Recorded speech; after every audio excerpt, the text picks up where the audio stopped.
Yes, yes, yes, yes, yes, yes, yes, yes, yes, yes, yes. That's right, that's right. That clap or is that the sound of your mouth chewing? I see your mouth chewing and I'm hearing. Which one is chewing it? And clapping. Chewing you're and chewing clapping. And you're clapping. Good evening, one and all. Welcome to another episode of Caribbean Feedback. My name is Curtis Henry, and I will be your moderator this evening. So we're here today once again to shed a little light, drop a little knowledge, give some information, find out some information on some particular topics. Shed a little light. Yeah, I am hoping that our esteemed panelists will shed some light on some things this evening for some of our viewers and for some of us as younger folks in life. We have a couple senior citizens in the house, but somebody myself who is growing younger as the days go by. Hopefully, our healthcare professional, why is Mark shaking his head, can impart some knowledge on us this evening. Good evening, Ms. Forrester. How are you doing? I'm well, thank you. How are you? Well, that's it. Well, you said we have senior citizens. Like, explain that. We have, when you say senior citizens, we have seniors in this panel tonight. Well, I know we have one for sure.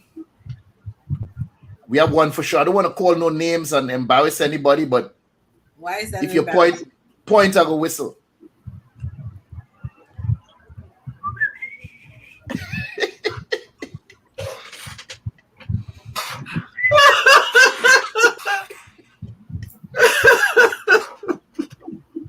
Mr. Barnes, good evening, sir. How are you doing?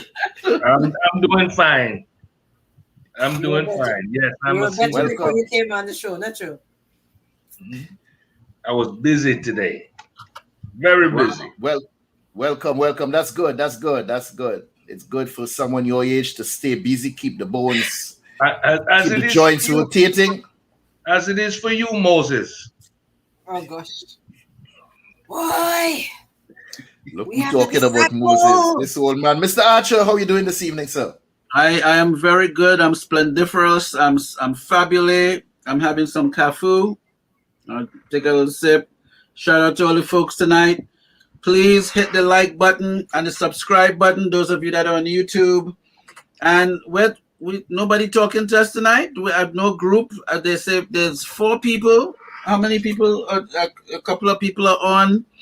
No one said good night yet. What kind of tight crowd we have tonight, man?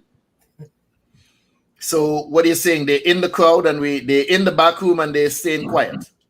They're probably still in Miami Carnival. I don't know. Well, we hope at any minute now our resident latecomer will be joining us. She has a habit of just popping in. Popping in kind of late, yes. Yeah, popping in late. So what we're gonna do, we're gonna just get the show on the road. This way we don't have too much small talk up front. We're gonna get the show on the road and we're gonna get the ball rolling.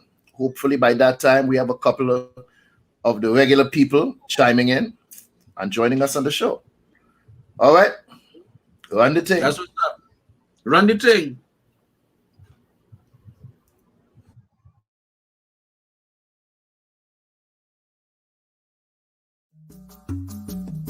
My name is Karin Forrester.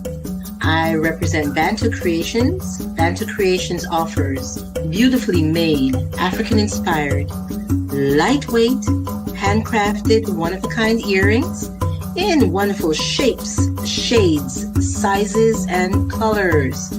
Please don't be scared of the large sizes. They're extremely lightweight earrings.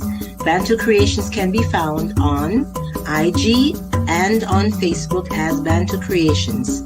That's BantuKreations with a K.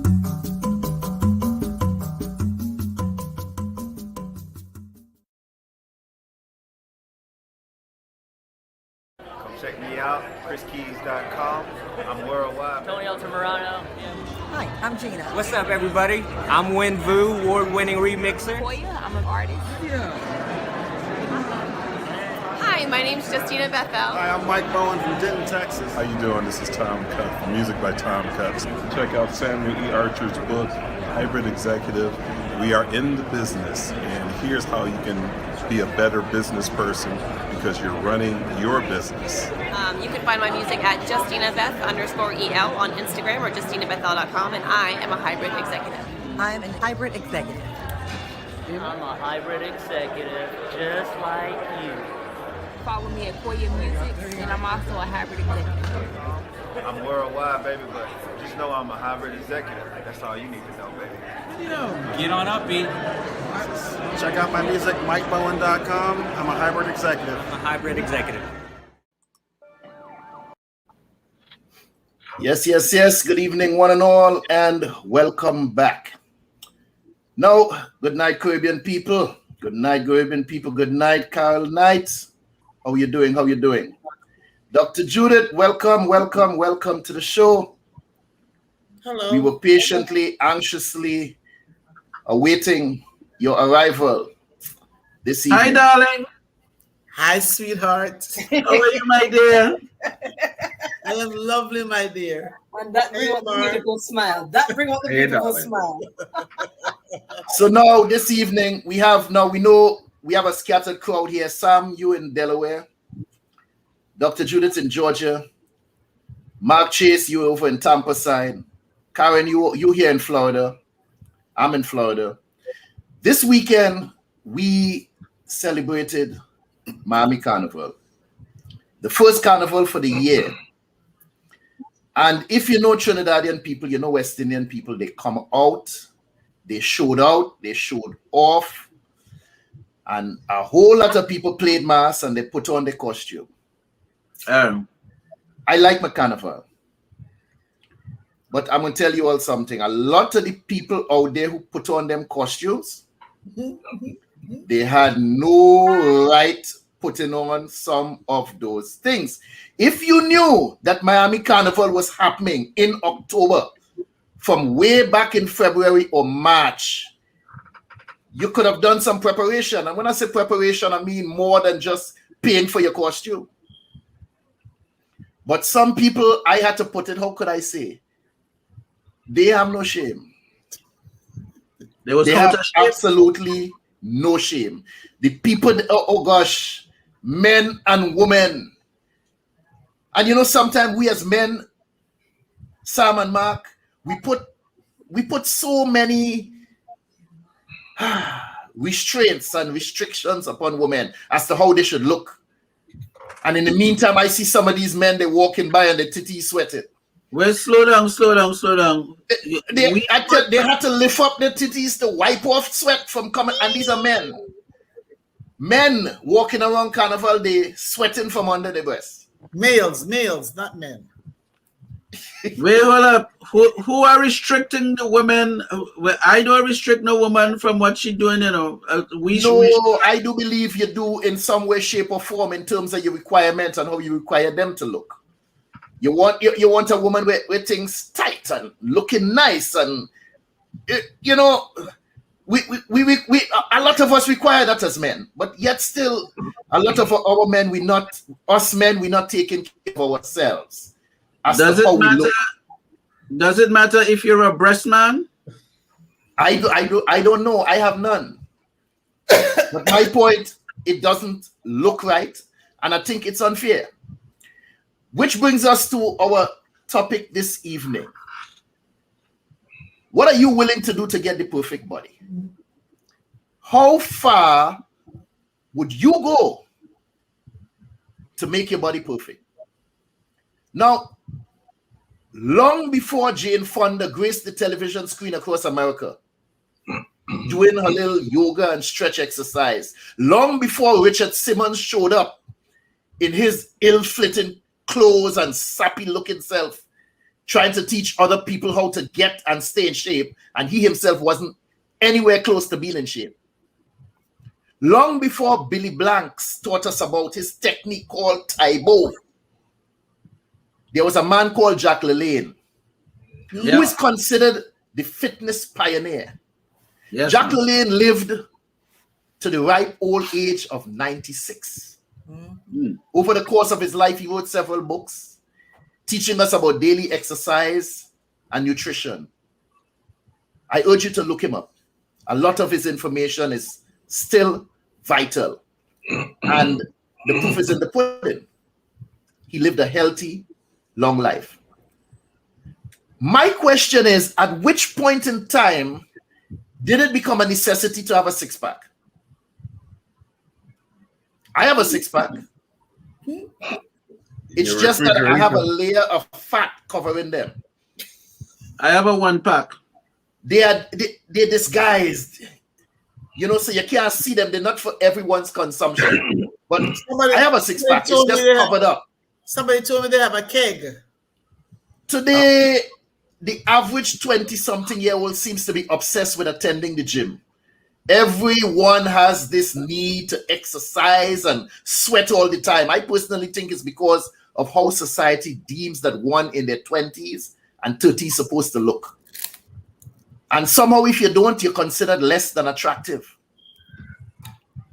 But a few entertainers over the course of time have broken the mold and demanded that the world accept them as they are. Heavy D, he dubbed himself as the overweight lover. That's right. The girls loved him. Fat Joe, he called himself fat. So what you got to say now?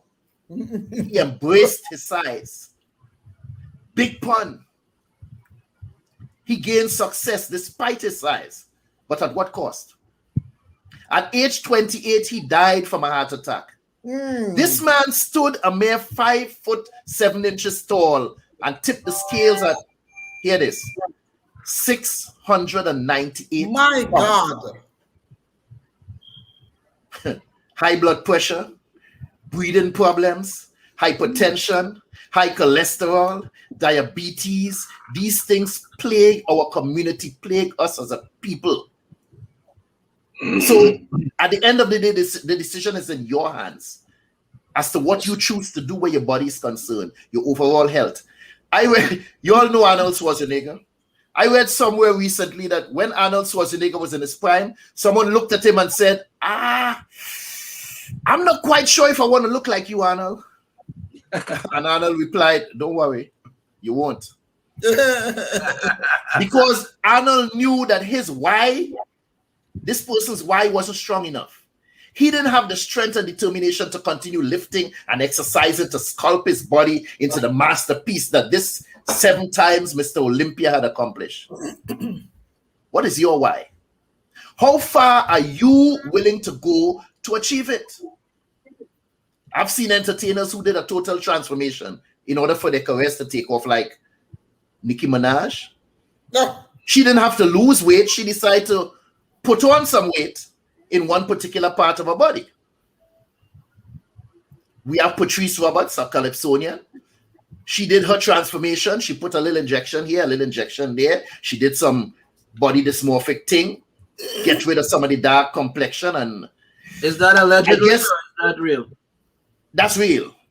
And I wonder if that gave her more confidence as an entertainer, to the point where she now singing better songs, and she's like the top in the Calypso game right now out of Trinidad, the top female. So, panelists, let me ask you all something. Is it possible to revitalize your life once you're over 50? To go back to getting that six-pack and trying for this optimum health? Is it possible once you cross that 50-year threshold? I think it is, but it's harder to do. Because you're not 25 again where you could just jump up and roll out and walk and jump and fly and dive and dart and flip and all kind of thing. Nobody trying to do them thing right now. So it's either you go on the treadmill and walk for 6 miles, or you just starve yourself.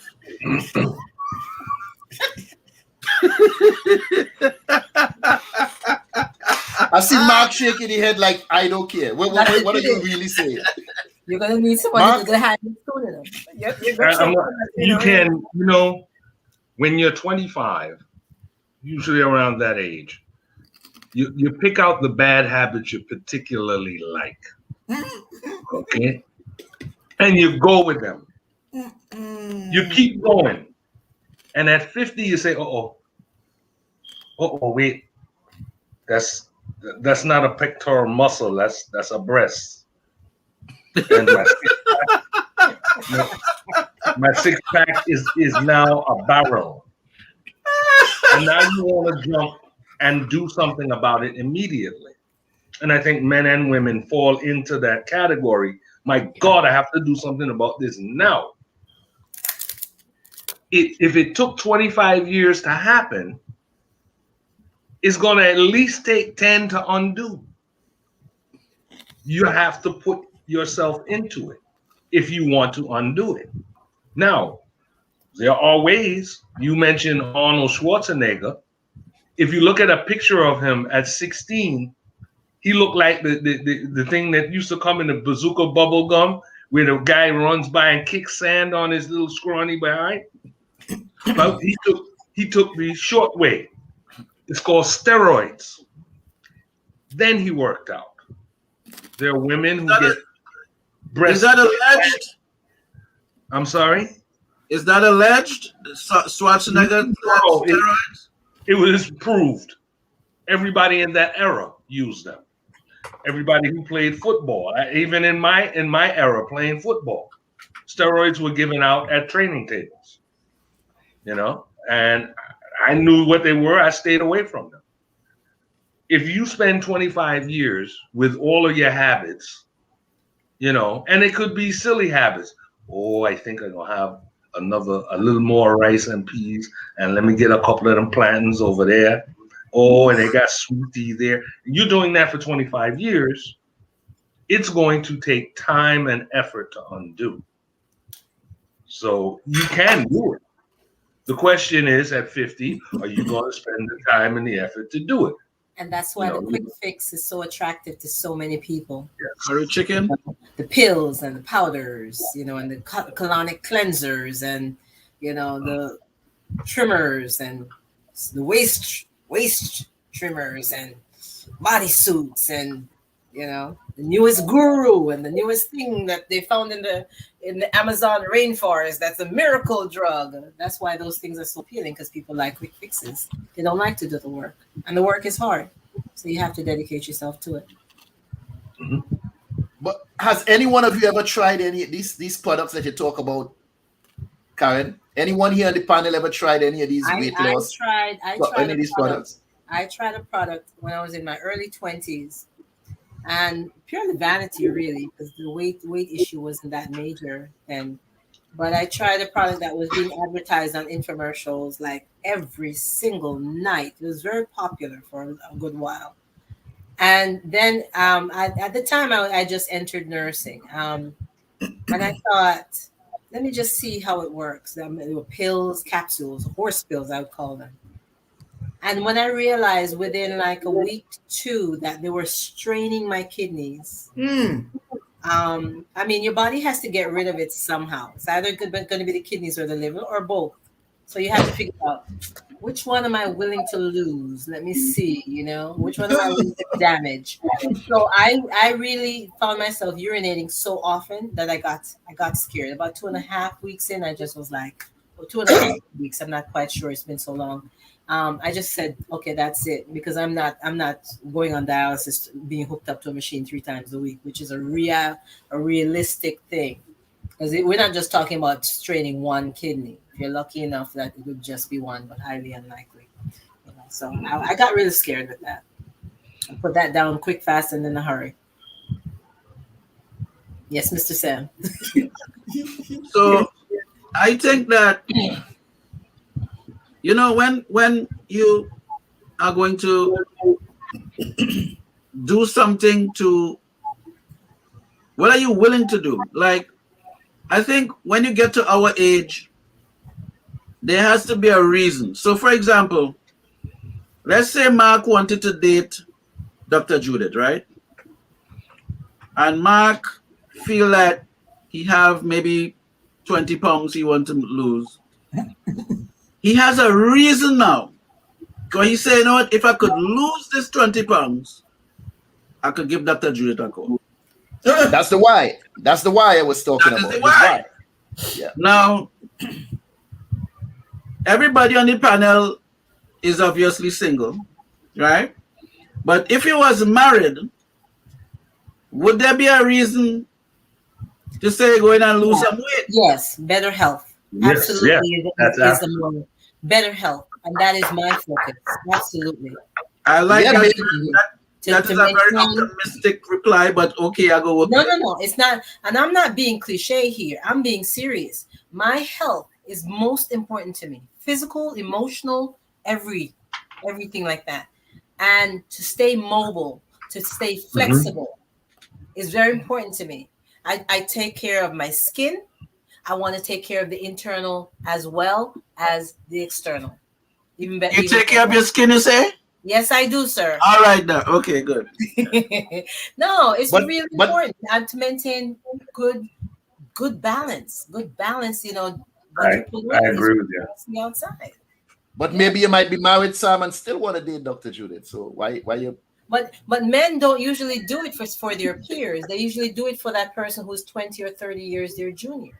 Let's get real with that. Oh, stop it. No, it comes clear. No, it comes clear to me. Yes, I agree. It's clear. I do the things that I do for my health. Me too. I am absolutely frightened of being in my late 70s and 80s and shaky on my feet, don't have good balance. Takes me 10 minutes to walk across the room. I'm afraid of that. So I get up every morning. I go out. I don't take a walk. I take a run. Or being dependent on a wheelchair or another human being to move around. Gosh, I can't stand it. I can't stand it. That's frightening to me. That's frightening. Right there with you. Right there Okay, with you. so Mark, your why is you don't want to reach to a certain point, so you get up and you go and you run. Lift my weights, do my calisthenics, and start my day. You guys remember the Bill Cosby episode where Claire wanted to go out? I think it was an anniversary or something, and she needed to fit in a certain dress. And I don't remember. She went to the gym, and there was an instructor there that took her to the river. You all remember that episode? No. No, I don't. Tell us about it. There was a reason that she wanted to lose a few pounds so she could fit into this particular dress. Yeah, that's the why. So we have a why. So now it looks like we need a why to really get up early in the morning and do what we're doing. So either it's a fear of something, or it's for health, or you want to make a phone call and you don't want to have too much pounds when you make that phone call. So I guess that is it there. And while we're doing that, we want to encourage people to like the page, like the YouTube page, like the Facebook page. Please subscribe and all that good stuff. For me, my why, was simply for me to look better with my clothes off. Do I need more than that? What you went? You putting on the clothes to do what? Wait till I'm putting off clothes. I say when I take it off. Oh, you want when you take it off? Yeah, that was my why. To look better with my clothes off. Okay. Because I tell you all, I don't know if I told you all this story before. One day I was asleep. Somebody knocked on my door. Very tired, and I got up, walking towards the door. Out my Karin always get me on that word. Out my peripheral, I saw somebody in my house. There was a strange man in my house. And I rushed over to the closet, grabbed my gun, run back in the bedroom, and I'm looking, I can't see him. I run outside. No, I ain't hear the door closed. I'm looking everywhere in the living room, under the couch. Nowhere, I can't find the man. I went back in the bedroom and I retraced my steps. And when I passed back, I realized what I saw out the corner of my eye was my own reflection in the mirror. I did not recognize the man I saw. Wow. He had one massive belly in front of him, looking very tired and haggard and destitute. And I said to myself, wait a minute, is this how I look for real? Could somebody tell me that I needed to pull myself together? And I say, you know what? This has to go. It has to go. And I came on here. 50 or after 50? This is after 50. Okay. Some people just tend to throw in the towel and say, you know what, I don't care. But I was not at all pleased with the man in the mirror. And Michael Jackson said, if you want to change the world, start with the man in the mirror. So I had to start with that man in the mirror. Even though I come here and I talk about it, I bare my soul. And then people like Mark continuously talk about me. He can't Like unsee a what he dog, saw. sir. And he find it's deplorable. And I should never show anybody how I look in that condition. And I look like a pregnant pencil and all kind of talk. Yes, sir. But I don't care. I do it for me because I want to look better for you all. Right, Karen? Right, Judith? Where you need validation if you know say it's for you. No, I didn't say for me. I didn't That say is for me. his why.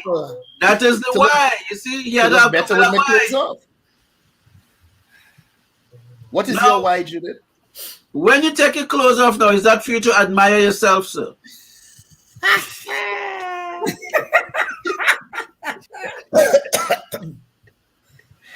You see you, Sam? Judith, what's your why? My why is like everybody else why.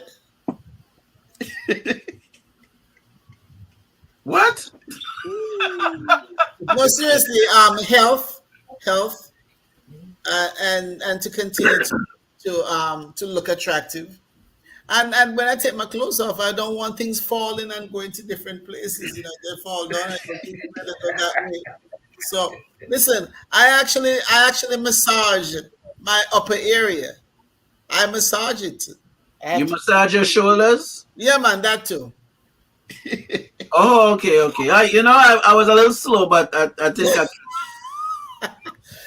Judith, massage. there's no health. no wet socks going on. No wet socks. Wet socks? What's that? Yeah. You ever see a wet socks hanging on the line? Oh, they look. No, Lord help us. But let me understand this. Like, so Dr. Judith, if there was a wet t-shirt contest, would you enter a wet t-shirt contest? I wouldn't enter any kind of contest like that, period. But I will tell you this, that if I had on a wet t-shirt, you would not see something drop into my knee. Okay, so the massaging helps. Because they have been used in a long time.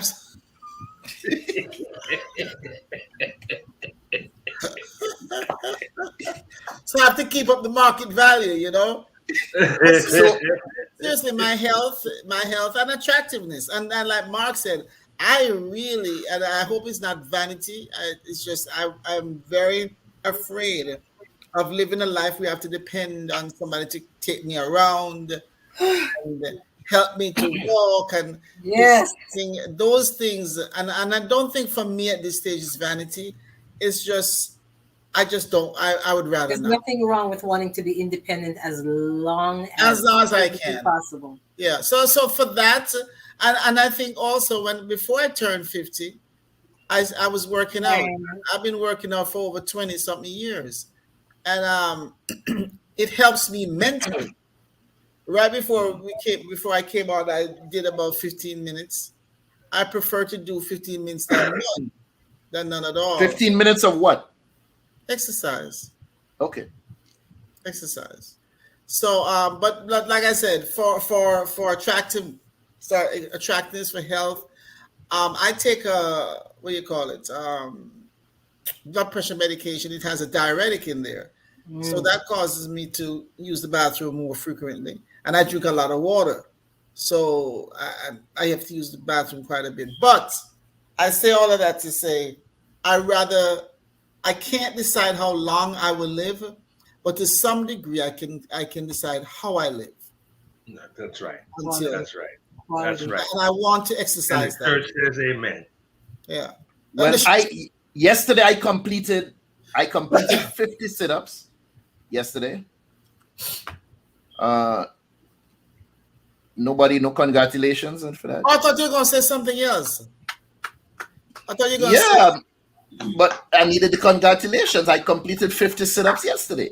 Okay, and how many leg I mean, I started last Wednesday, but I completed.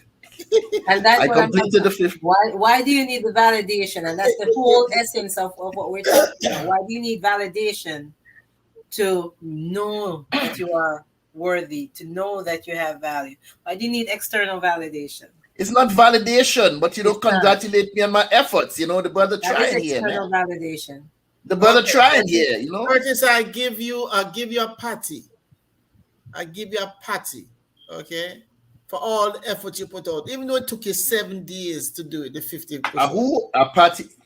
You left an N out of that word. What? Patty. Oh, I thought you dropped the N. Sorry. Patty.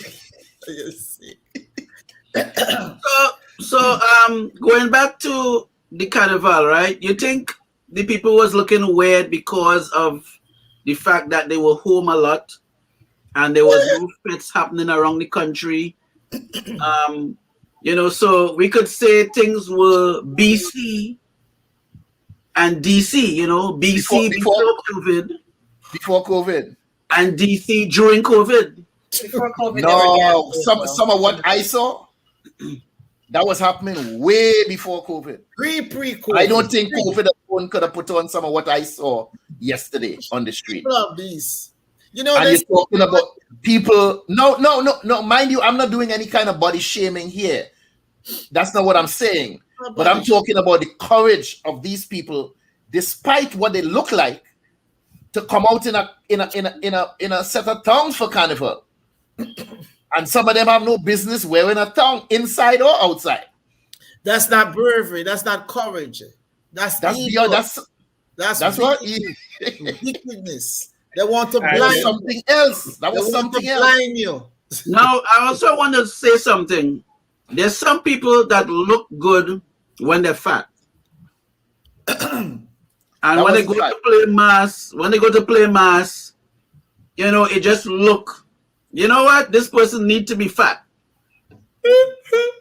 Because especially when the music, but I'm just saying some people just look good fat. I'm talking morbidly obese. Yeah. I saw a shot from the what do you call it, the carnival. I saw it on Facebook, and I am sorry. In Georgia, they said in Georgia, some of the most obese people are in Georgia. Thank God I'm not one of them. But I think at some point you have to be kind. It sounds crazy to say, but I also think when I die, I would hate for somebody to hurt their back lifting me up. People are 600 pounds. I mean, people are weighing 700 pounds. And people tell you, this woman named Lizzo, is that her name? Yes. Yeah. I don't care if she's fat. That's not my business. But what I'm saying is that why do you need me to accept that you're fat? Go on and be fat. Because if you're fat and healthy, that's your business. If you're fat and healthy. But if you're fat and unhealthy, you're a problem to yourself and to other people. And that's the other thing that bothers me. That we don't other people. I'm going to invoke the words of Winston Churchill here.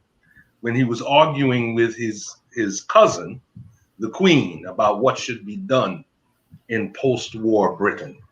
And he gave his opinion, and she said to him, "You are a fat, disgusting drunk." And he took a sip of his scotch and looked at her and said, "You're right. I can lose weight, but you can never lose ugly." Mm-mm. That's the way you have to think about yourself. You always have an opportunity to change your situation. Yeah. Hopefully. My problem doesn't lie with the adults who make certain choices for themselves. My problem lies with when they make choices for the children, poor choices. Yes. Because a lot of them, as you said before, Sam, if you've been practicing something for 20, 30, 40 years, you may not have a grasp or have a real good understanding of why you do what you do, and to try to turn, you don't know how to really turn it around, nutrition wise. But when you're feeding your children what you are eating, you know, the beef jerky and the super hot chips and the sodas and the little juices, which is just colorant and sugar, or the Gatorade, with their high potassium content. Gatorade was made for athletes, professional athletes, to supplement, to replace electrolytes that they're losing while they're doing whatever sport they're doing. Now, little kids, 8, 9 years old, are drinking 2 to 3 bottles of Gatorade per day. You do that over time, we're looking at kidney issues. Toxin. But something, Karin, that is something. My son brought me some crab legs. Went to this restaurant Saturday, and I had it on Sunday. And I don't mind eating something like that every once in a while. I like things like that every once in a while, which could mean once in 5 years, because it's not something that I go looking for. It's not something that I, whatever. And as I was eating it, I said to myself, this is what's killing the world. Our folks especially. Cholesterol. Mm-hmm. And very high in cholesterol. We yam it like it don't shrimp thing. Like I tell you something, those little restaurants, like, I don't know if Red Lobster is still around. Is it? Yeah. Red Lobster still around? Uh-huh. When Red Lobster set you up with the shrimp bowl or the combo or whatever. You're like, damn, yo, haven't you eaten a meal for the whole day? And the butter. Drippage. And they always have to get a refill of this just because it's free. Yeah. You know what I'm saying? That's what I'm saying. But I don't know if you all remember, there was a guy, I believe, the association, Rhymes. Yeah. 15-year-old kid. This guy ate McDonald's almost every day since he was about 6 years old. Mm-hmm. Blew up to about 400 pounds, and he was just about 5'6". This guy would order Big Mac, fries, ice cream, shake, and supersize everything, and then had the audacity to turn around and sue McDonald's and say how they made him fat. Because somehow, what they're trying to say is that the core thing of the case is that that McDonald's didn't provide the correct information or the necessary information. Yeah, about the health risk associated with eating their food. But at some point in time, that's why they have it now next to on the menu. But my point is, you didn't eat this for 10 years and then wake up one day like what the guy named Eddie Murphy movie, the doctor, Nutty Professor. You didn't wake up one day like Nutty Professor where you just and swell up. Yeah, you had to see the changes coming. So how then could you turn around and sue the company and say, well, they made you fat? They don't see the changes. The changes tend to be a little subtle initially, and then people adjust. Oh gosh, why is my pants so tight? Maybe it shrank in the dryer. Let me start wear elastic. Let me tell you, when you wear things with elastic, is the worst thing you could do to yourself. To wear because it keeps on moving with you. Horrible thing. Horrible. I don't wear anything with elastic in the waist because I must know when I am tipping over. And when I feel it getting, and that's the other thing. There has to be something in our psyche, something in our training, something in the way we're brought up that says, okay, you're going a little too far now. And what is missing?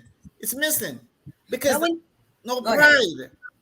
You're surrounded by family, and if you want to call them friends, because to me, friends don't lie. To you, friends don't lie. Friends not supposed to lie. Friends are not supposed to lie to you. They don't lie. I can't. Sometimes with some of these women I see, I think their friends lie to them. How I look good? You look good, child. No, she doesn't. You need to tell her the truth. Make her take off what she put on and go outside looking properly. But I think something will happen with you women. And I say with you women, Now, men generally grade women, on a scale, let me say to 10, right? And women don't ever go out where they have 2 10s in a group because they don't want to compete with one another. Right. So they make sure the 10, and then there's an 8 and like a 6. Right? So once she feels superior to her other 2 friends, she don't want to hang with another 10 because that's competition. So of course, get rid of the numbers. If that 10 even have somebody who's a 9 and she put on something, they go say, yeah, you look good, girl. Because they're not looking for that competition. And I think a lot of you women lie to each other in terms of how your friend look and some of the things that they put on to go outside. I look at them and I said, no, you all real. Sherry Ann said it. Real friends don't lie to each other. Friends do not lie. They're not supposed to lie, but a lot of them maybe they're not real friends. Right? I think there's more to it than this. Have any of you been to like a local store or a bodega recently? Yeah. Yeah. Yes. What do you find in there? Thank you.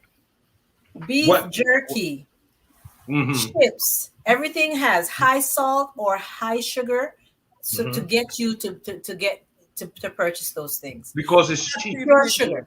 Do you remember a time in New York you could go to a bodega? They had, it might not be a whole lot of meat, but it would be, chicken wing, or some, vegetables would be in a yuca or yams. That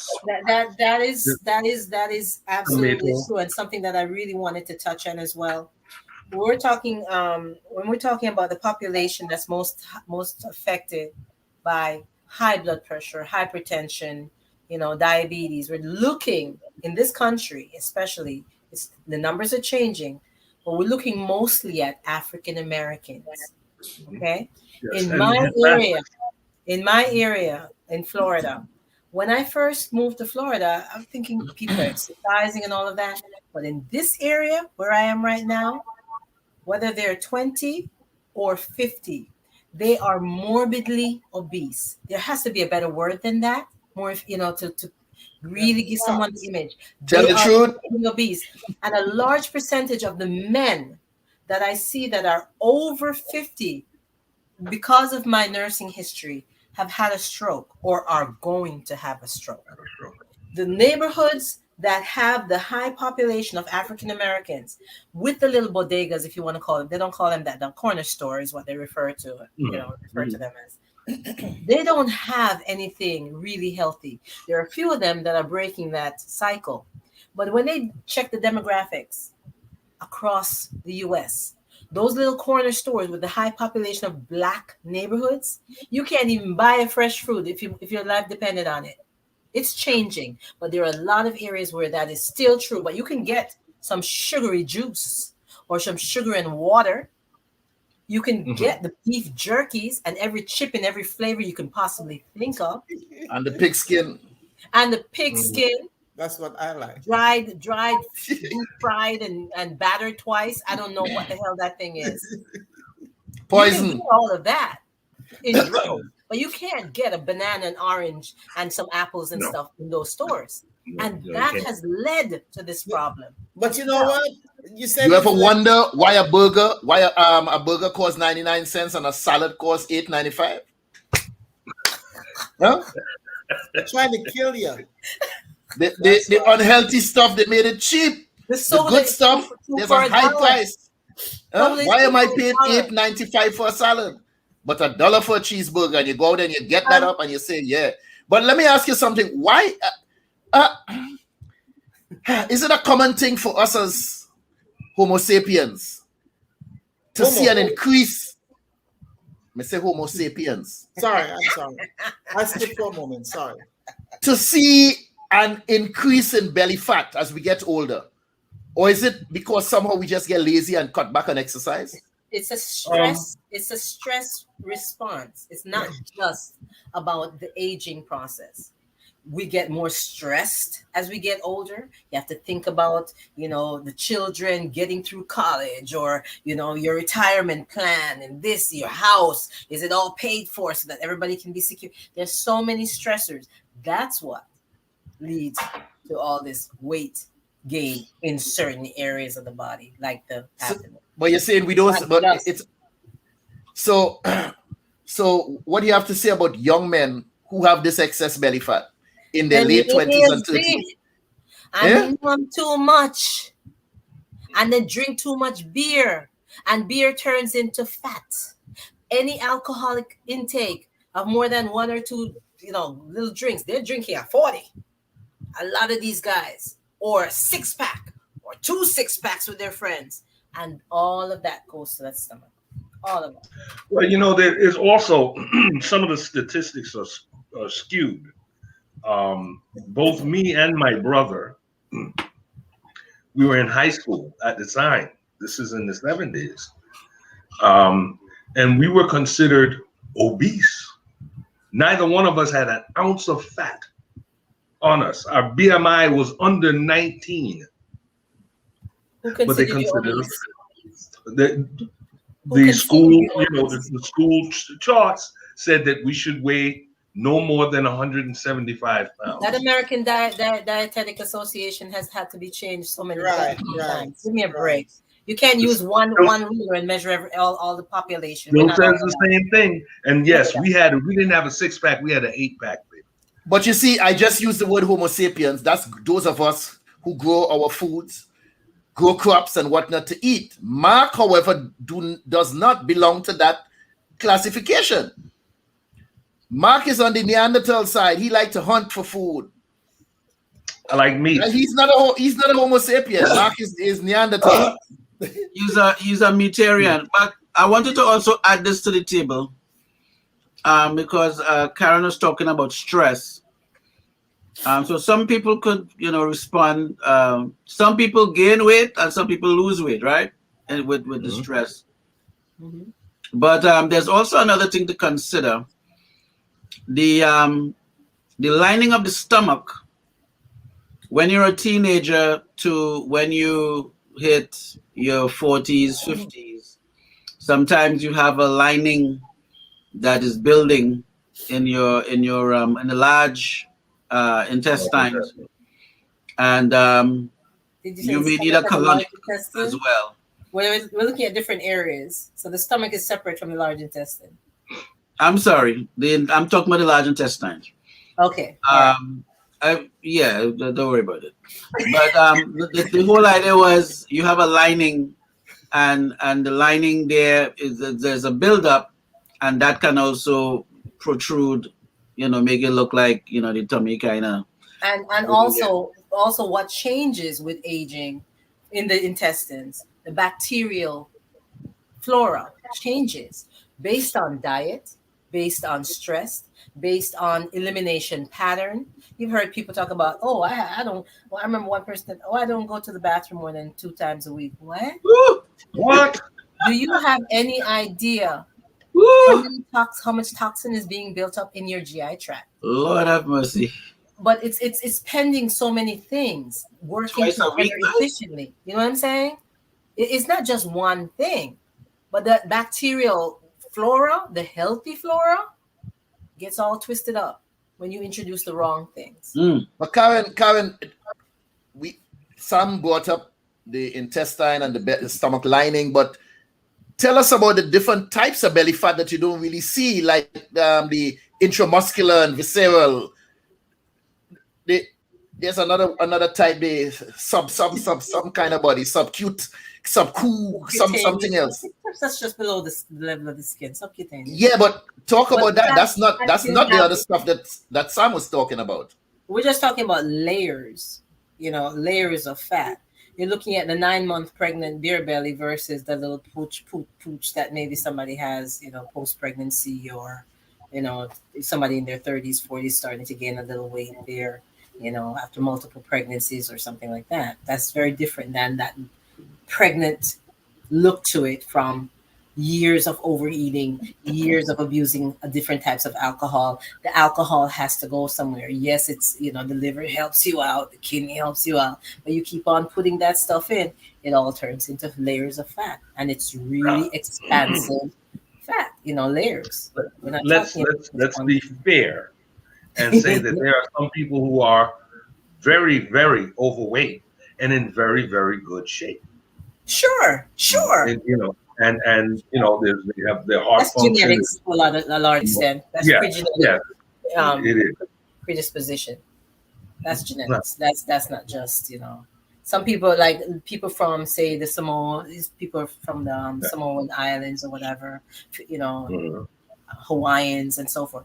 They are naturally bustier, more robust bodies, and they eat very well. Maybe not the pork part, but they eat very well. Lots of fruits, lots of veg. They love their pork. I can't take that, but they generally have a good diet. But they normally. Now, Diane Roxanne said it's interesting, and not until she came to the US she knew that people were snacking so much as they do, because growing up we didn't snack. Most times we didn't have 3 meals a day. We were outside all day playing. We eat fruits, whatever we could find. There was a mango tree up here. There's a tamarind tree over there. You walk way up the road, you find some tonka bean. So we outside and we ate fruits. We ate healthy stuff. We didn't have money. And you're moving. We didn't have money to keep going to the store and buying all of these stuff. Right now, everything seems to come packaged. Everything is in a bag. And can last on the shelf for 25 to 50 years. Yeah. That's part of the other thing. I don't know if you all saw this other thing, experiment, where someone took a McDonald's burger and some fries and put it away, and I can't remember exactly how many years later it was still sitting there, looking at you like a man, like, oh, you're back. What's up? The Twinkie can outlive you, right? Meat's supposed to decay. The Twinkie can outlive you. What's that? Right? Meat. A Twinkie. Can outlive you. Oh Lord. Meat's supposed to decay. They add, how could you take a burger and put it down and it just sit there and ants don't even eat it? I always say follow the ants. If you take any food that you consume and drop it on the ground and ants walk over it or walk by and don't eat it, then you shouldn't be consuming it. But you see, you have to remember why people eat. You have to remember why people eat. And as the young lady said, when we were growing up and stuff, we had what? The comment. Carol. The comment. What did she say? I didn't see it. Snacking. Show it again. Oh Lord. Yes, eating all the time. I am eating pumpkin seeds, roasted. This is good for the prostate. But I think should that be next week's topic, Sam? Prostate health. Anyway. Oh, I thought prostate. I'm just kidding. People don't eat it. People eat just because they see it. It's like if you're having a function at the church. What are you bringing? I said, I'm bringing myself. I said, I'm too much. And I was in charge of a group, a ladies group. And I said, oh, what are we going to? I said, listen to me. I did not come here to be a part of bringing food to church. I said, why do you people eat so much? So that's part of the problem, is that we think we should be eating all the time. And that's what, and it's an American problem. It is. And we pick up everything we come here and pick it up. And the truth of the matter is that we don't eat because we're hungry. We eat because it's available. It's available. You have to eat to live. I eat to live. I don't. But you have to keep living so you can eat again. Yeah. Nutritionists in this country teach you to eat 3 to 6 small meals every day, but people have different definitions of what small is. You understand? I'm serious. Well, you know what? I've been practicing for years now. And when I say 6 small meals, it usually consists of like nuts, healthy, like almonds and stuff like that. And what I do is I eat I would say I eat just about all day. But the risk, I don't want to get hungry. My problem with people who tend to eat too many nuts, and I've seen it in the Asian ASIAN population in New York in the hospitals, was a lot of GI bleed, gastrointestinal bleeding. Yeah, I don't eat that much, but I do eat. Like a small cup, 3 to 4 ounces. Like that. But Karin, is this from eating nuts, or is this from not chewing your nuts properly? No, it's the nuts get caught up into little sacs in the GI tract, Like say they live a sort of sedentary lifestyle, meaning they're not very Right. active as far as exercise. The GI tract slows down. Everything slows down when you're just deciding, let me just sit back and watch TV for 8 hours or whatever. Go to work, come home, sit down. The little sacs in the GI tract and the little pieces of nuts get caught up in these little sacs. Once again, like I ask you, is it from the lack of chewing that nut properly, digesting it properly, or is it just nuts on a whole? Because if you take something and make it into the form of a butter, or you blend it and make like a peanut punch or something like that, would it have the same effect on your body? No, because you're right about it being broken down more. But the average person eating nuts don't chew the damn food. They don't chew it as well as they should, because the moment it feels somewhat smooth, they swallow it. Most of us have a problem. You see them thing here? Caught up. And you see them thing here? We don't use them. We don't use them. That's part of the problem. It's a serious condition, and I've seen it. It used to be so prominent. I'd say back in the early 90s, the amount of Asian patients that I got that had GI bleed, and it was ridiculous. And the family members, in an attempt to support the patient and not deny them certain things, would bring in certain foods. We're like, listen to me. Do not play with me. Do not give this person any food. We have to starve the stomach, let them have some IVs, let the stomach heal. It was a major thing. It was a major thing back then. I don't know about now, but it's always something at the back of my mind. But something, Karin, what you're saying there about the GI bleed and stuff, I find the other thing that happens is the excessiveness. That I don't eat a lot of nuts. I don't eat a lot. I eat a little bit. Like you said, I mean, maybe a handful of pistachio and almonds. I don't like peanuts. Peanuts tend to give me a headache, so I don't mess with them. But so it's the amount. Even my son, I've had to warn him. I bring in healthy nuts and stuff here, and he'll wipe out a bag in a desk and no. And thinking that it's healthy. Yeah, because it's healthy doesn't mean that you should eat all of it at once, because then it becomes excessive and becomes harmful. What I see down here in Florida, and I've dealt with it personally, the young children being given these new chips made by several major companies, which are fixed with jalapeno or some other pepper. Now, a little bit of that, a little trial size or a little, individual size, once a week or twice a week, I wouldn't fuss about it.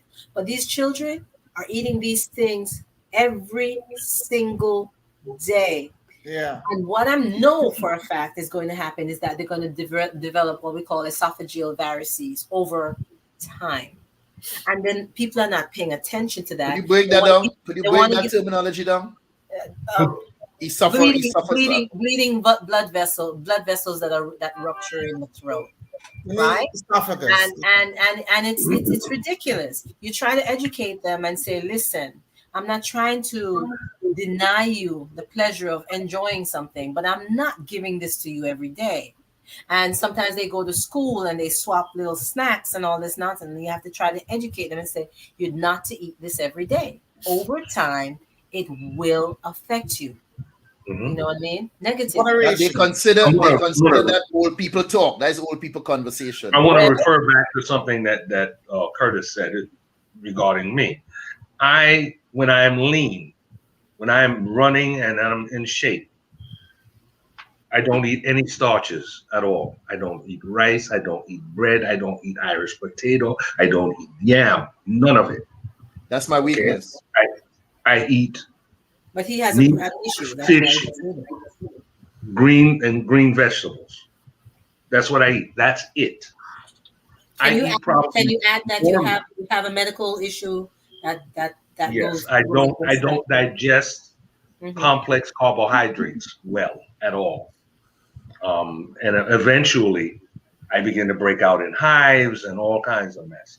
But since COVID, and it's just me and my daughter here, she'll come and, oh, Daddy, you know, I want some rice and peas with coconut milk. And could you fry up some plantains? And okay. And I watch myself just incrementally. And I said, oh, no, it has to stop here. But this is something that everybody suffers from. The question is, do you have the wherewithal and the dedication to stop? To just do you stop. want to save your own You life? talk about I'm a Neanderthal. Save your own life, basically. It comes down, do you want to save your own life? Mm-hmm. Are you important enough to yourself to want to save your own life and physically live the best life you can? So Curtis, every time you have shark and bait, think about the shark and leave the bait home. Leave it alone.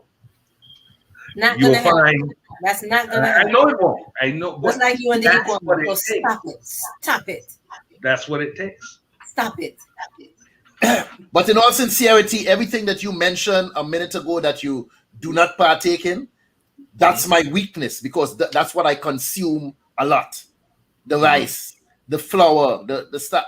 I consume that a lot. And you? Oh yes. Oh, shocked. Oh yes. Shocked. I'm afraid of rice. I want to just throw this. I want to throw this in the pot as we cooking. When you buy your bread, I was just recently reminded I had some bread, and the bread was going on about 3 weeks, and not a fungus, not a mole on the bread. And I said, something wrong with this bread. Something is wrong with this bread. So I stopped by those breads. When I go to the groceries normally have their own bakery and thing. And they bake bread that spoil in like 2-3 days and so on. Yeah? That's the bread you want to eat. You don't want to eat the bread that sit there for weeks up until what happens is whatever they use to preserve the bread, it's hard for the body to break it down. And it puts that in the fat compartment. Trans fats. So I'm thinking that's a little good nugget just to share as we go, as you all talk. Yeah? Karen, could you talk on the dough conditioner? I forget the actual name of that product that they put in a lot of bread nowadays. You seem to have more information on the dough conditioner. You're the one who told me that they don't eat bread that has dough conditioner in it. I can't remember the name. I can't remember the name, but that dough conditioner is something. It's something used to extend to. I think it makes it more stretchable. It makes it more rubbery when you eat it. It's more rubbery, like bagels. When you bite in it and it just bounces. It's one of the same ingredients they put in rubber slippers. They put it in rubber slippers. It has a rubbery effect. So when like a bagel, you bite the bagel and you just feel it, and it springs back open. Lord. Yeah, that dough conditioner. And it's approved by the FDA. Dough conditioners. Mm-hmm. It's approved by the FDA for consumption. So the bakeries would look at you and say, well, the FDA said we can use it. So they use it. A lot of things and then recant in like 10, 20 years. 10, 20 years after, a few that time they have all types of people. cancers and wonder like, so who would go ahead and pay these bills? But let me ask you all something. Has anyone here ever had, or do you now have a gym membership? I've had a gym, and I actually loved it. I did too. Not costly, but I loved it. Let me explain my gym membership right now. Sustained my regimen. Let me explain my thing. You know, like when you buy a bike that you're supposed to use to exercise, and you feel when you use it, you're going to lose weight, and it's sitting in a corner, and you're just watching it. That's how my gym membership going right now. Well, I do believe you all, I've told this story here before. What happened with me, I was very serious about losing the weight, and I joined the gym, took out my credit card because I knew that I had to do this. And they told me, make sure you pass by the gym at least 3 times a week. So I did. And 6-8 months down the road, I realized that I wasn't losing any weight. So I went in and I said to them, you all told me to pass by the gym 3 times a week. I've been doing that and I didn't lose any weight. The guy said, but I haven't seen you here. What days do you come in? I said, no, I didn't come in. I passed by the gym. Curtis 3 times a week. And that didn't seem to work for me. I didn't realize I had to go in the gym and actually do the work. So right there, I decided to cancel my gym membership. Bring it full circle. Like, that's what we need to do. We need to do the work. You need to do the exercise. You need to cut back on your fats. You need to get rid of your concentrated sugars. Get rid of the sodas, especially the colored sodas. If you want to drink a little soda. I'm serious. I'm not gonna say. I don't drink soda. I don't drink soda. Some people are addicted to sodas. You can drink some clear sodas like your 7-Up. Shouldn't really call them your clear sodas, but the ones that have colorants in it do strain your kidneys if you're a soda drinker. I've had people tell me I don't drink water. I get my water through soda. What? That is not a God. Okay. I think cut back on things that you know darn well. The cakes, all those sugary sweets. You've got to cut back on that stuff if you're trying to lose the weight. And it is hard. All the things that we're talking about here, even like a juice, which can be very good for you, should be 1 small glass a day. Not 15 ounces. Just because you have a big cup doesn't mean you need to fill it. This too big. Listen, you know what? You might as well, if that's filled with juice, you might as well drink a bottle of scotch. You might as well. You're doing the same thing. No, you might feel better. We are not accepting the fact that when you get to certain ages, your metabolism slows down. Absolutely. Everything. And you are just a grown-ass adult. But you can speed it up. Yes, but since we're talking juice, let me ask you something. How important is juicing? When I say juice, I mean drinking juice, but juicing fruits and vegetables towards a balanced diet in your regimen. Does anyone here juice at all? Even that can be overdone. Right. Even that can be overdone. You could overdo juicing? Absolutely. Yes. Because basically, every fruit has its own sugar. Right. Okay. Fructose. So when you right. So when you put several things together and you're getting a large amount as far as variety, but you're getting a large amount of sugar.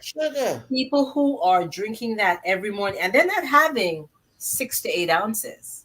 They're having an entire maybe 16, 18 ounces. Every day, you may work out for 15, 30 minutes, but every single day you're having that, you've just undone everything. So you're telling me my smoothies are working against me? If you're having excess amounts, absolutely. No, when I make a smoothie, I put mango, strawberry, papaya, sweet.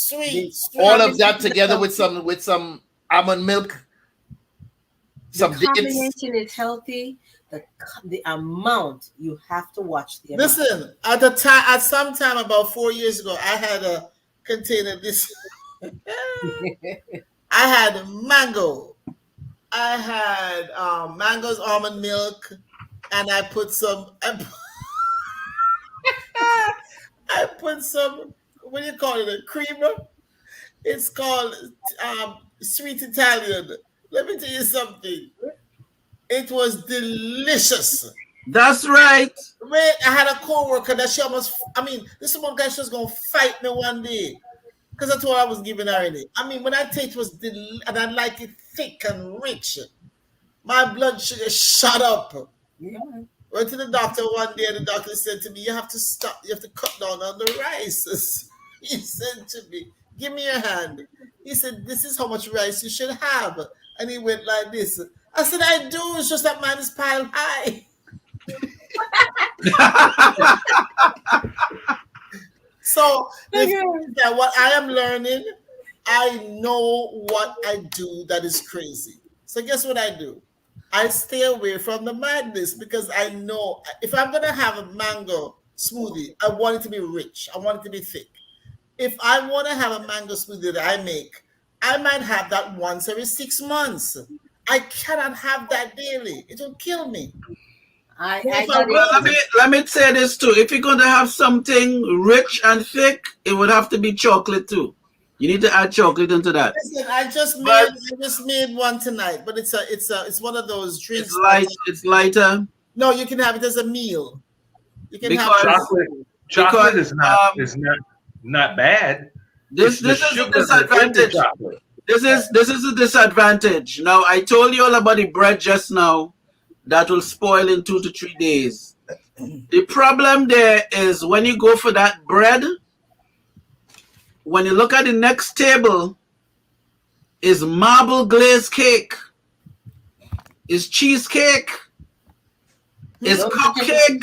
That cheesecake is deadly. Is croissants and chocolate, and so that is a disadvantage.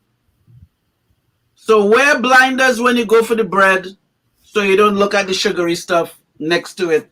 You know what I mean? You know what I've been eating? The purpose. You know what I've been eating for the last 6 months? I'm trying to stay away from the eggs, and I hear this one cuss eggs every time. Just about to come on, you cuss egg, and I grew up with eggs. I grew up with eggs, so I don't. Anyway, so what I do in the morning, I aborted chicken fetus. Huh? I said aborted chicken fetus. I call it. Okay, man. Golly, gee whiz. Bang zoom. I have tuna. It's a lemon pepper tuna. I put a little bit of mayonnaise in there, just a little, and black pepper. And I have one slice of toast. It's one of those very thin slices. I get it at this place called Aldi's, and it's that has all these nuts in it and all this stuff. And I have that, and I have this is daily, even when I'm home. And I have a bowl of almond milk with what do you call that cereal?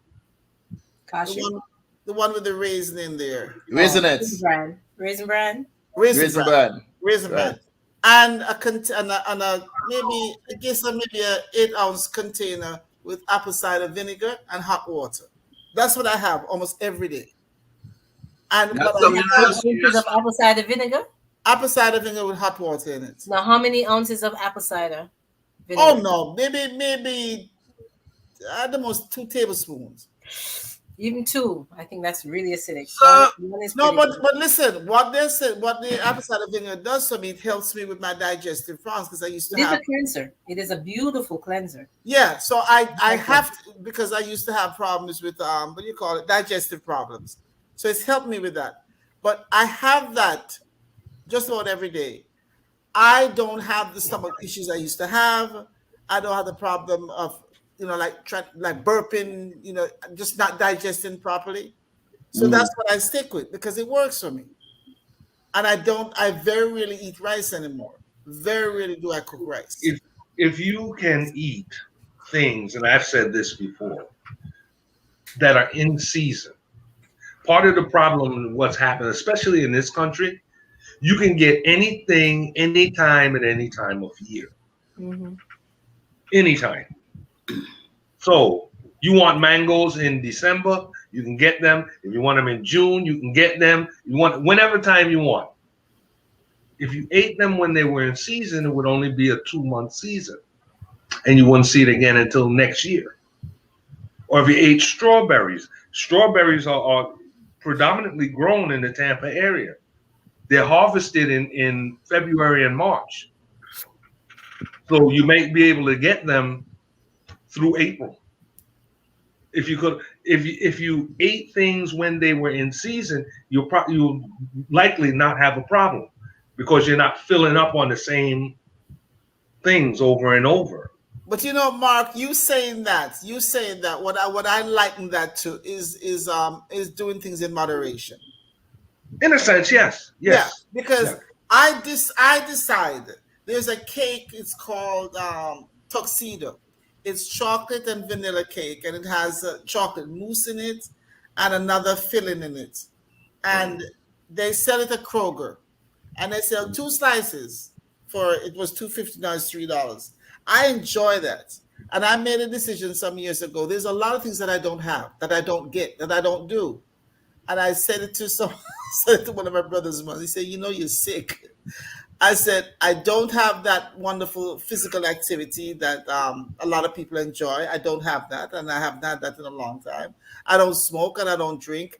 I think I can have a piece of cake once every 3 months or so.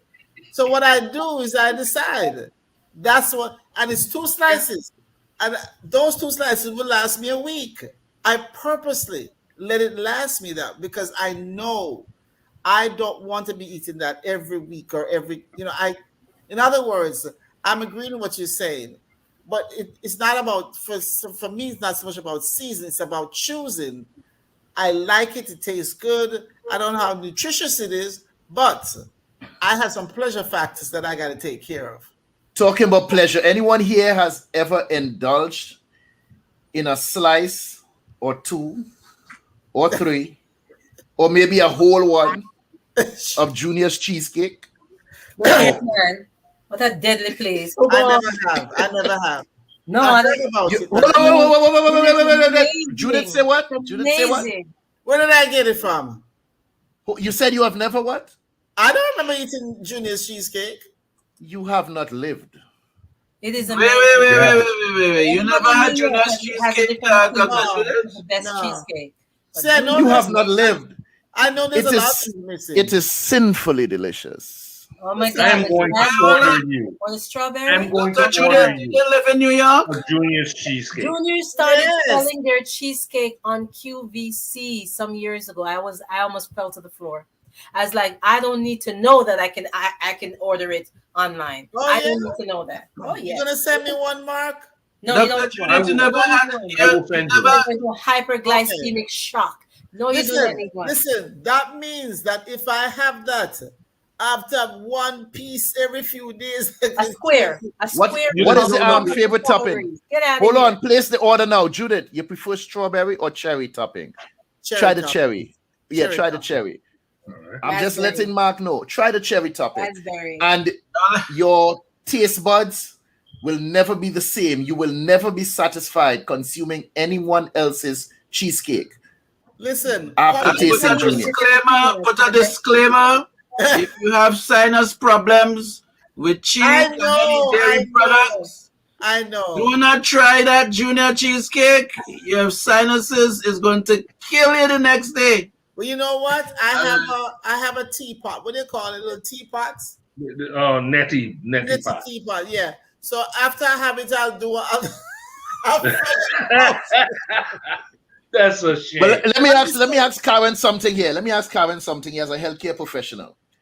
Do we really need to consume these 23 gallons of water daily that these doctors recommend? Yes, I think that I would say 3 to 5 8-ounce glasses per day would be fantastic. What is an 8-ounce glass? Everybody talk about ounces and ounces. What is an 8-ounce glass of water? All right, so one day, you have what is about 16 ounces a container. It's about 16. This year? Yeah. That's about. If you notice, it don't change size. It just show it don't get smaller. So I drink 3 of those. The 16. Yeah, 3. Yeah, but for me, it's very personal because I used to drink between 3 to 5 liters per day when I exercise regularly every day.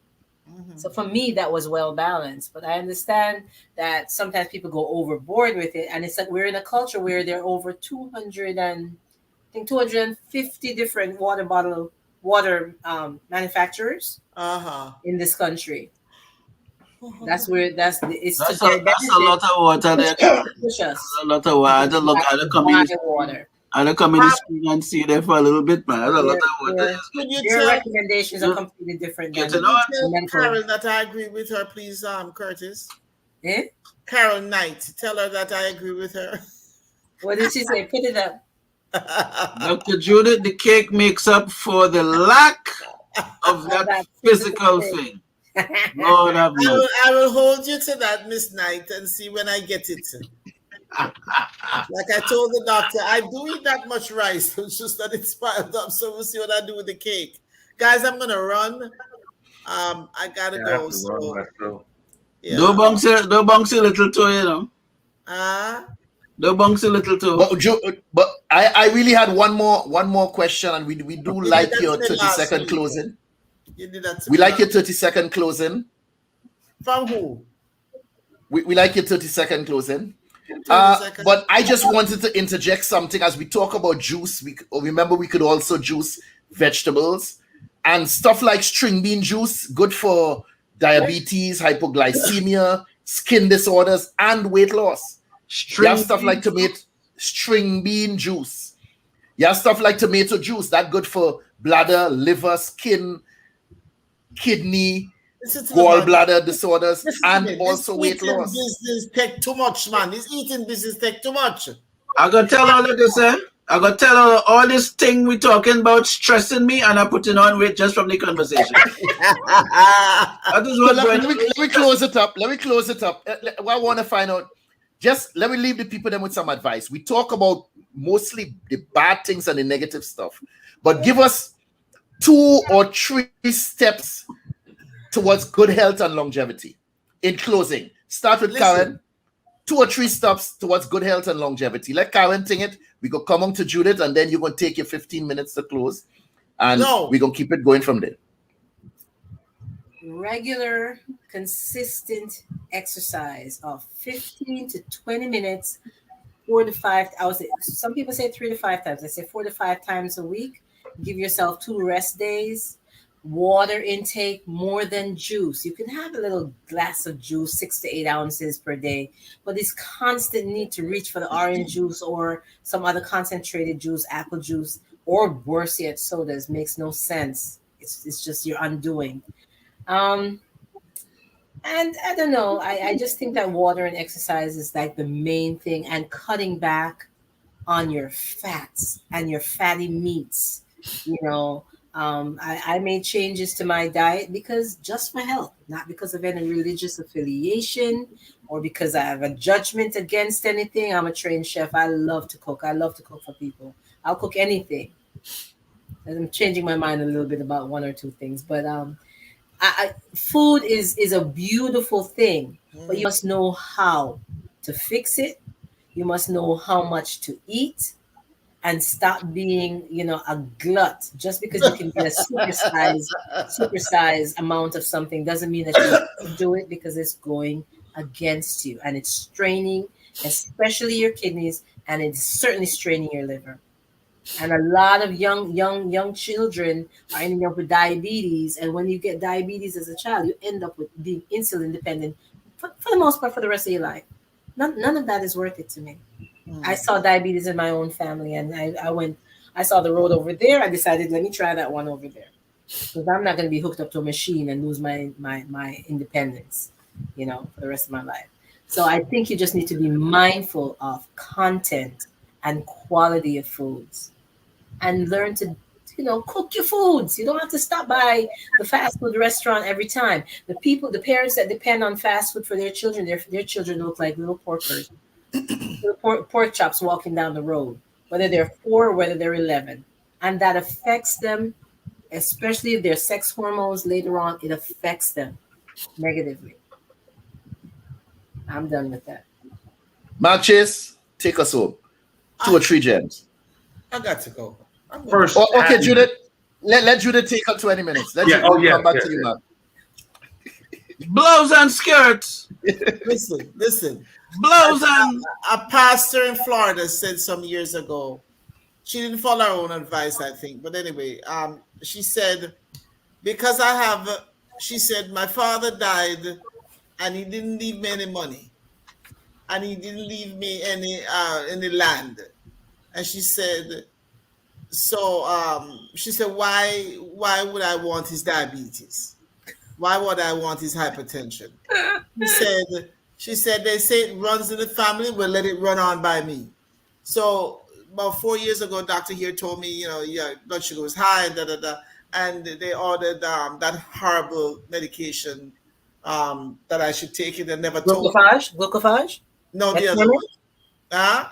Metformin is Metformin. Okay. And so they called me and I said, listen, you obviously don't know me. Do not have to call me without you telling me. Discuss this with me. I said, what you need to discuss with me is how am I going to manage myself so that I don't need to be on medication. Black folks take medication too much without asking anything, without discussing anything. I have a problem with that. So what I told them is that I will increase my water intake. I'll increase my exercise program. I will start being more careful about the rice and all, which I did. I went from a size 14 to a size 10 within, I don't know, a short period of time, a few months.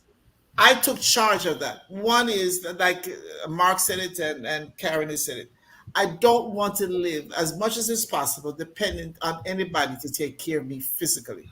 I want to be able, no matter how long I live, I want to be able to live a way that I can take care of myself and I'm fairly healthy. Very important to me. And I want to keep looking attractive. I've been working out, like Karin said, I do about 15, 20 minutes 4 times a week. I feel good about it. I like myself. What it does to me, the endorphins from working out, the endorphins, all that stuff makes me feel more hopeful and more positive. I have made the decision. I cannot decide how long I live, but I can decide to some extent how I live. And so I eat anything that I want. I can't remember the last day I had cheesecake. And I love cheesecake. I love chocolate. I go in the store and I look at the chocolate and I cuss it the other day. I say, go ahead, I'm not buying you. Because I know once I start, it's going to be hard to put it down. So a lot of it has to do with discipline. A lot of people talk about they're Christians and stuff. I said, listen, if you say you're a disciple, then you need to have some discipline. Because of my relationship with the Lord, I promise you guys, I've become a very disciplined person with time, with eating, and it makes a difference. And I don't work with sour belly and you feel nauseous like I used to at times. So that's it. I decide we can decide. And when the doctor tells you that you have to be on medication, ask her, what's the alternative? Is there something that I can do differently instead of taking this medication? Guys, God bless you all. Catch you. Okay, Dr. Judith, thank you for your input. Good night. Night. Mr. Mark Chase, drop us a couple gems. Happiness. Do what makes you happy. If you're miserable, you're walking around miserable, you got a miserable job, the person you're with is miserable, you don't like the traffic where you live, you're going to, the stress is going to cause you to go other places. Easiest place is food. Food never dislikes you. It never talks back to you. And it tastes good. So be happy first. Second, as the man said, work your body. Work it. In whatever way you find appropriate. Might mean walk, it might mean run, might mean lift weights, do calisthenics, however you got to do. Thirdly, as Dr. Judith said, be disciplined. When you decide what it is you're going to do that makes you happy and how you're going to move your body, be disciplined about it. Don't, I'm not feeling it today and I don't know about tomorrow either. My big toe hurts, That's not going to get you anywhere. That's just a waste of your time. Those are the 3. Thank you so much. Sammy, it's on you. Yeah. What else is there to say? If you're happy, you have food, you could get up and you could walk and run, and you can use the bathroom, you're in business. Guys, it is. Keep it simple. Keep it simple. Yeah, man. All right. I have to admit, drinking juice, guilty as charged. I'm guilty. I agree with Mark, what he just said. Put in the work, stop making excuses. You're all familiar with the cliche, no pain, no gain. Everybody want to try the easy way out. They want to lose weight, but they want to take a pill. They want to drink something. They don't want to do the work. The walking, the bicycle riding, the jogging. All of these other things that are deemed necessary to lose weight. So many other things we can do that we just seem to we walk up and down. So we hop in a taxi to go from here to there. A lot of people stop riding bikes. Simple things like swimming, biking, rowing a boat, walking, like Mark just said. Anything, cardio, aerobic exercises, stretching, calisthenics, whatever it might be. We need to get up and do something, get this body in motion before it stops serving you, before it stops servicing you. Because it's a sad thing to have a sharp mind with so many things that you want to do and you're living in an unhealthy body where you can't do anything. That's a sad state of affairs to be in. In my quest to acquire a perfect body, I realized that I already had it. In fact, a girl looked at me recently and she says, "You don't need to lose weight. In my eyes, you look like a god." Oh, Buddha. Yeah. That wasn't pleasing at all. Thank you all for joining us. Peace and blessings. Bless. Hi, I'm Dr. Judith Barnes. I'm an author, a playwright, poet. I'm also a broadcaster by training. And I recently found out about 2 years ago that I can paint paintings, which means I paint sceneries, I paint landscape, I paint animals. I have just discovered, and so that I can do this. And so along with all the other gifts and talents that I've been blessed with, I have paintings, and they are on view and for sale on Etsy and also on Facebook. And if you desire to order any painting or order one of my books, because I'm also an author, please give me a call at 470-564-8267. That's Dr. Judith, and the number again, whether you want to just talk to me or order one of my paintings or one of my books, please feel free to call 470-564-8267. Thank you.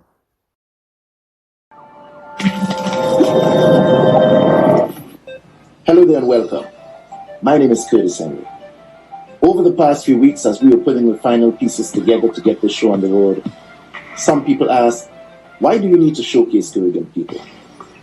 Why Caribbean Chat? And I say, why not? Because we as Caribbean people have worked too hard, come too far, and suffered too long for us to continue taking a backseat. It's time for us to rise up, speak out, and show the world the value and the richness of our culture. So I'm providing a platform to showcase the history and culture of Caribbean people in entertainment, the arts, politics, sports, and economics. We will explore the many profound contributions they have made to society. So we invite you to stay with us as we launch what is to become one of the greatest voices of Caribbean people, for Caribbean people, by Caribbean people. On this platform, Caribbean people of excellence get to tell their story. Our aim is to ensure that your contributions are acknowledged and celebrated. Welcome to Caribbean Chat. So make sure you like us on Facebook, follow us on Instagram, and be sure to hit that subscribe button on YouTube. We are Caribbean Chat.